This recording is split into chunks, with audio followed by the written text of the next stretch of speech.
जय हिंद भाइयों। मैं अभिषेक अहलावत आपके बीच में एक बार फिर उपस्थित हुआ हूं एक गंभीर मुद्दे पे अपने विचार रखने के लिए।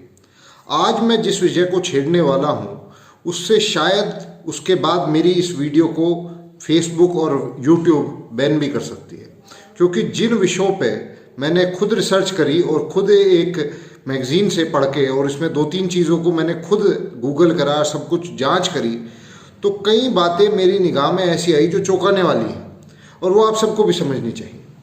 दोस्तों, आप सबको पता है कि देश में इस समय कृषि कानूनों के विरोध में एक बहुत बड़ा आंदोलन चल रहा है। देखिए, कृषि कानूनों के जो भी विरोध है, मैं किसान आंदोलन के किसी भी तरह से विरोध में नहीं हूँ। किसानों को विरोध करने का, आंदोलन करने का, प्रदर्शन करने का पूरा हक है। मैं उनके इस हक के फेवर में हूँ। उनको अपनी बात कहने का पूरा हक है। अगर उन्हें कानूनों में कोई कमी नज़र आ रही है, उसे संशोधित कराने का, उसे अगर वो वापस करना चाहते हैं, उसके लिए भी उन्हें अपनी बात कहने का पूरा हक है। मैं ये बात शुरू में ही क्लियर कर देना चाहता हूँ। पर दोस्तों, मैं आपसे यहाँ पे एक दूसरे एंगल से सोचने के लिए एक गुजारिश कर रहा हूँ।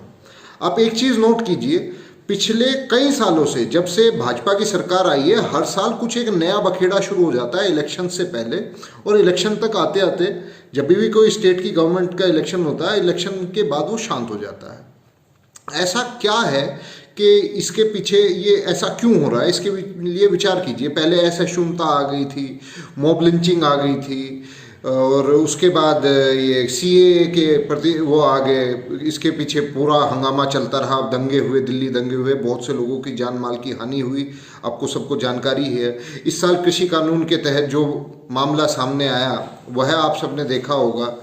अब ये सब जब हुआ तो आपको सोचना ये चाहिए कि निशाने पे असल में है कौन। इस कृषि कानून में मैंने ये अनुभव किया कि कृषि कानून तो आड़ है, बेसिकली टारगेट तीन है।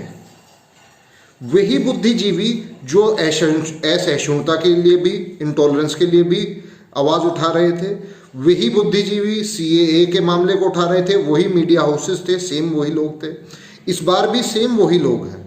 टारगेट पे इस बार तीन चीज़ें हैं। सर्वप्रथम भारत सरकार, बीजेपी गवर्नमेंट, भारत सरकार जो इस समय हिंदुस्तान की गवर्नमेंट है, नंबर 1 पे वो है।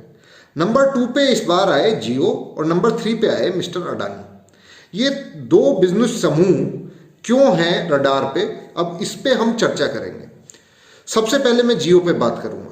दोस्तों, आप लोगों की जानकारी के लिए मैं बताना चाहता हूं, आप चाहें तो मैं जो जो बातें कह रहा हूं, अपनी प्रतिक्रिया देने से पहले मेरी इस पूरी वीडियो को सुने और उसके बाद गूगल करें जो जो तथ्य मैं पेश कर रहा हूं। अगर मेरे तथ्य गलत हैं तो हो सकता है आप मेरे को सवाल करें, आप मेरे तथ्यों पे मेरे से सवाल करें, तो मेरी गुजारिश यही है आपसे।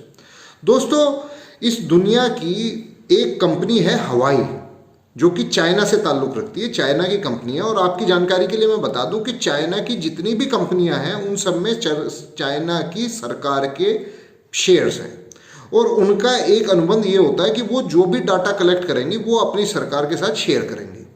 दुनिया की सबसे बड़ी कंपनी जो 5G टेक्नोलॉजी पे अग्रणी थी, सबसे आगे काम कर रही थी और पूरी दुनिया में 5G लाने की तैयारी कर रही थी, उसका नाम था हवाई। हवाई एक चाइनीज़ कंपनी है। इस चाइनीज़ कंपनी के इस अनुबंध की वजह से पिछले साल अमेरिकी गवर्नमेंट ने उसको ये कहते हुए कि आप हमारे शत्रु देश की कंपनी है और हमें आपसे अपनी सुरक्षा पे खतरा नज़र आता है, तो अमेरिका ने इस कंपनी, हवाई कंपनी पे प्रतिबंध लगा दिया। उसके बाद क्या होता है, जैसे कि आपको पता है कि अमेरिका का एक मित्र समूह है, नेटो का है, यूरोपियन कंट्रीज़ हैं, जापान है, ऑस्ट्रेलिया है, न्यूजीलैंड है, यूके है, जर्मनी है, ये सारी यूरोपियन कंट्रीज़ और कई सारी एशियाई कंट्रीज़ जो अमेरिका के साथ रहती हैं, ये अमेरिका को फॉलो करती हैं। अगर अमेरिका किसी को अच्छा कहते हैं तो वो उसे अच्छा कहना शुरू कर देती है, अगर अमेरिका किसी को प्रतिबंधित करता है तो स्वयं ही उसको प्रतिबंधित कर देती है। तो ऐसा ही हुआ हवाई के साथ। जैसे ही अमेरिका ने उस पर प्रतिबंध लगाया, उसके एकदम बाद यूके ने लगा दिया, फिर ऑस्ट्रेलिया ने लगाया, फिर यूरोपियन यूनियन में उसका विरोध होना शुरू हो गया और लगभग बैन सा ही लग गया। अब इसके बाद क्या होता है कि 3 जून को, नहीं जुलाई में, जून जुलाई के बीच में जियो जो है घोषणा करता है कि हम स्वदेशी 5G लेके आएंगे। हम अपने देश में 5G टेक्नोलॉजी स्वदेशी बनाएंगे, बाहर से हमारे देश को लेने की आवश्यकता नहीं। तो दोस्तों, जो सेक्रेटरी ऑफ स्टेट यूएस हैं हमारे देश के, आप ये समझ लीजिए गृह मंत्री के पद के पे वो आसीन हैं, ऐसी उसके बराबर आप समझ लीजिए। सेक्रेटरी ऑफ स्टेट ये कहते हैं कि हम अगर जियो 5G टेक्नोलॉजी ला रही है तो हम, चूंकि भारत एक मित्र देश है और जियो पे हमें भरोसा है, भारत के लोगों पे हमें भरोसा है, तो हम उसे यूएस में इनवाइट करेंगे। अब आप देखिए, अगर यूएस किसी कंपनी को भारत की अपने यहाँ न्योता दे देता है तो उसके द्वार सभी देशों के लिए, सभी पश्चिमी देशों के लिए स्वतः ही खुल जाते हैं, जो कि एक बहुत ही ल्यूक्रेटिव मार्केट है, बहुत ही विशाल, बहुत ही मालदार मार्केट है। तो चाइना को एक ऐसी चापत लगी जिसकी उसे उम्मीद नहीं थी।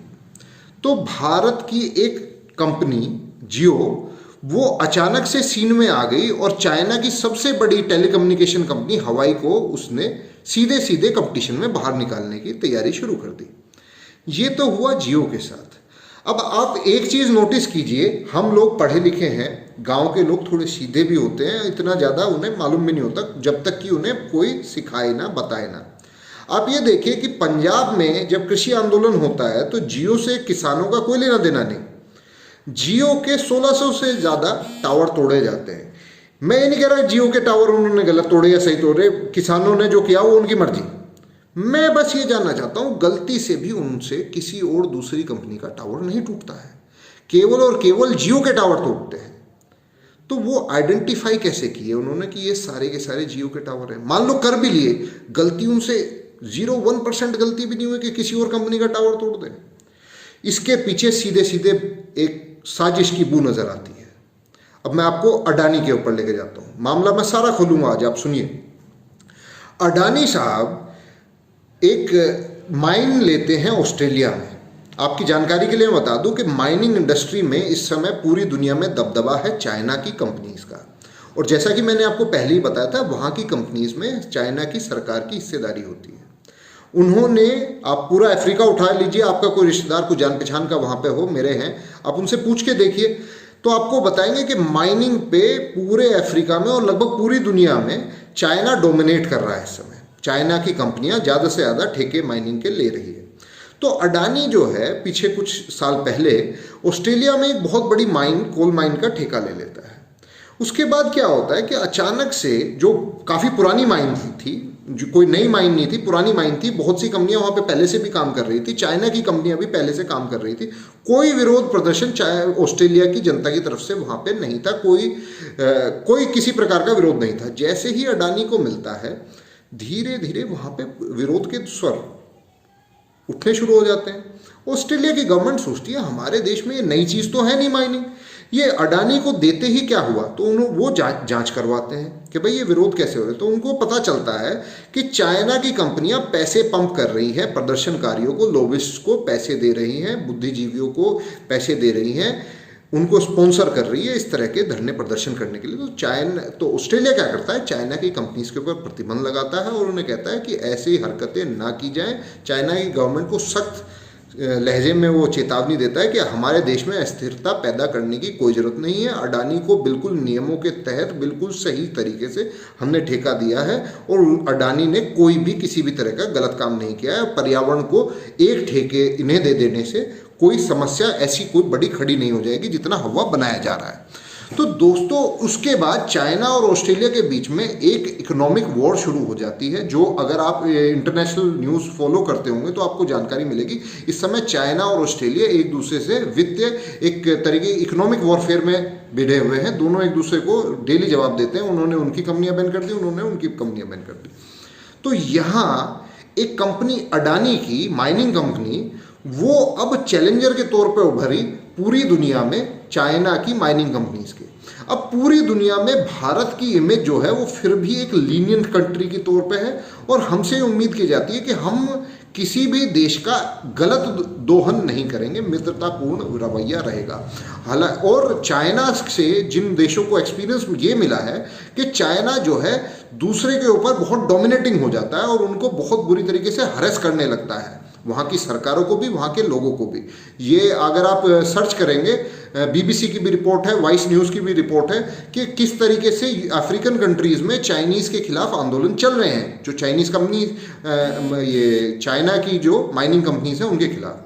तो ये दो कंपनियां, हमारी फ्लैगशिप कंपनियां जियो और अडानी, इनसे सीधी सीधी दुश्मनी हो गई चाइना की कंपनियों की, मतलब चाइना की सरकार की। अब कोरोना काल में क्या हुआ, पूरी दुनिया की मैन्युफैक्चरिंग चाइना पे डिपेंडेंट है। मतलब आप ये समझिए कि जितनी भी वस्तुएं पूरी दुनिया में इस्तेमाल होती हैं उसका लगभग 70% जो फिनिश्ड प्रोडक्ट है वो चाइना में बनते हैं, और 10-20% जैसे हमारे यहाँ भी मेक इन इंडिया चला था, तो उसमें भी अभी समझ लीजिए 70% पुर्जे जो आ रहे थे वो वहाँ से आते थे, यहाँ लाके उनको असेंबल कर देते थे। तो पूरी दुनिया की यही हालत थी।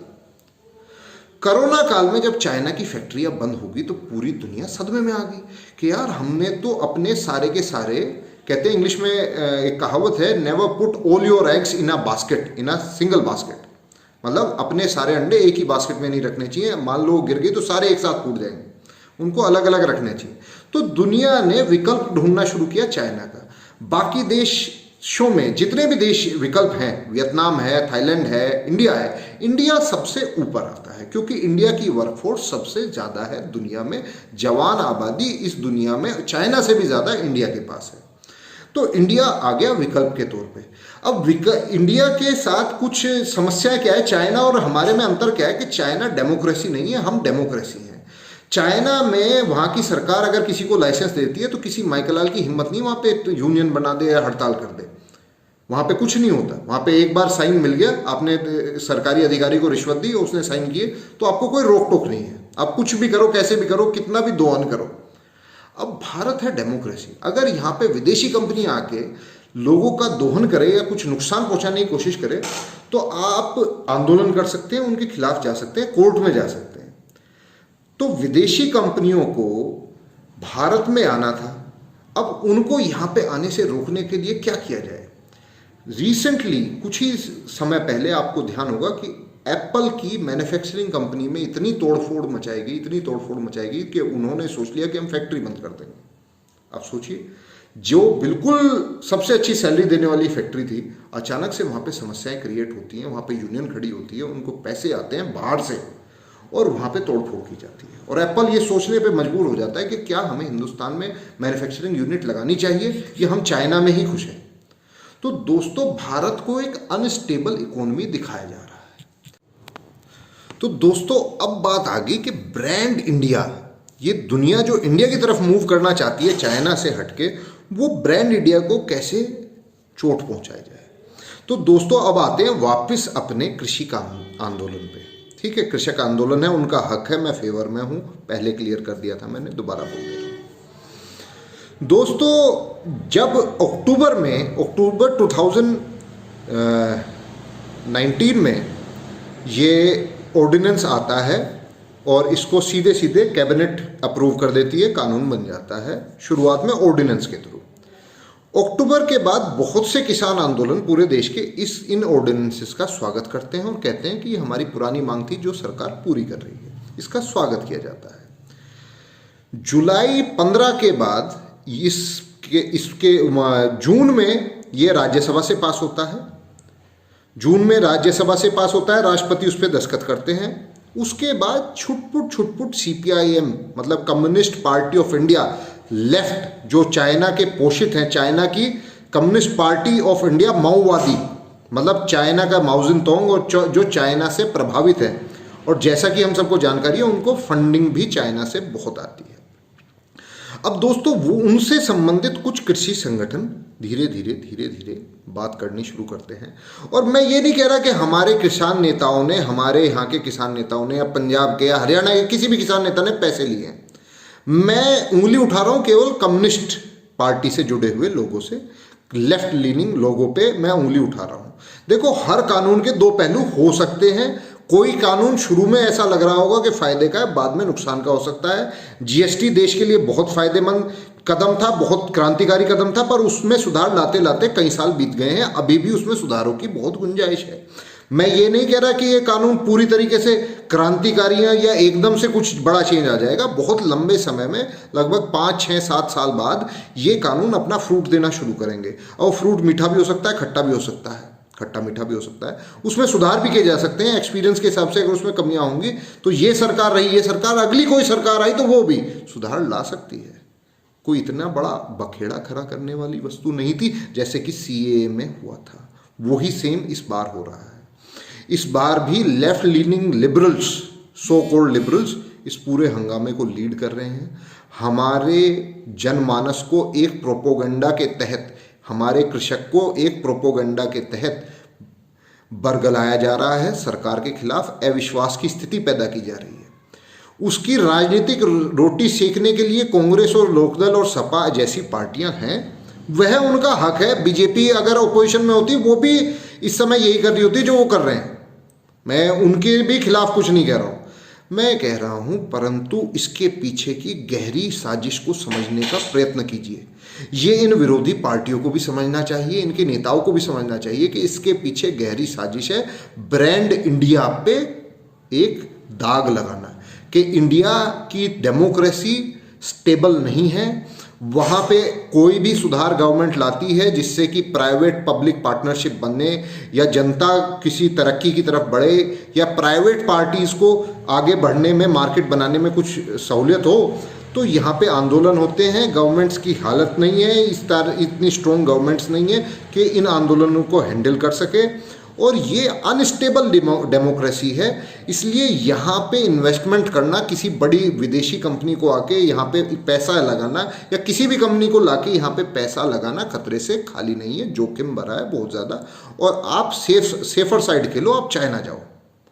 तो दोस्तों मेरी गुजारिश ये है कि आप जो जो बातें मैंने कही हैं एक बार इन्हें गूगल करके देखिए। अडानी के खिलाफ ऑस्ट्रेलिया में क्या हुआ और ऑस्ट्रेलिया ने उसके खिलाफ क्या एक्शन लिए, और अफ्रीका में माइनिंग को ये चाइनीज़ डोमिनेट करते हैं या नहीं, और वहाँ पे इनके खिलाफ आंदोलन होते हैं या नहीं, ये किस तरह का बिहेवियर करते हैं वहाँ पे। और अमेरिका और ये इंडिया जो है, भारत की कंपनियाँ जो हैं उनके एक कंपटीटर बन के उभर रही हैं या नहीं, आप एक बार इसको गूगल कर लीजिए।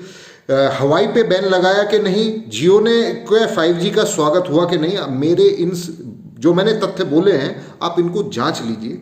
अगर आपको मेरी बात सही लगे तो इस पे मनन कीजिए और उसके बाद अपना विचार बनाएं और मेरे इस पे कमेंट पे शालीनता की भाषा के साथ, देखो गाली गलौज मुझे पसंद नहीं है, आती मुझे भी, आपको भी आती है, मुझे गाली गलौज पसंद नहीं है। मेरा सर्टिफिकेट कई बार कैंसिल हो चुका जाट होने का, कृषक होने का, पर मुझे उससे फ़र्क नहीं पड़ता है, कोई बिना उससे मेरे को कोई फ़र्क नहीं पड़ेगा। मेरी खेती है, खेती रहेगी, मैं जाट हूँ, जाट रहूँगा, इसी समाज का व्यक्ति हूँ। आपके सामने तथ्य रखे हैं, आपसे गुजारिश है कि एक बार इन्हें मेरी वीडियो को समझ के और इस पर कमेंट करें। धन्यवाद। जय हिंद, जय माँ भारती, जय हिंद।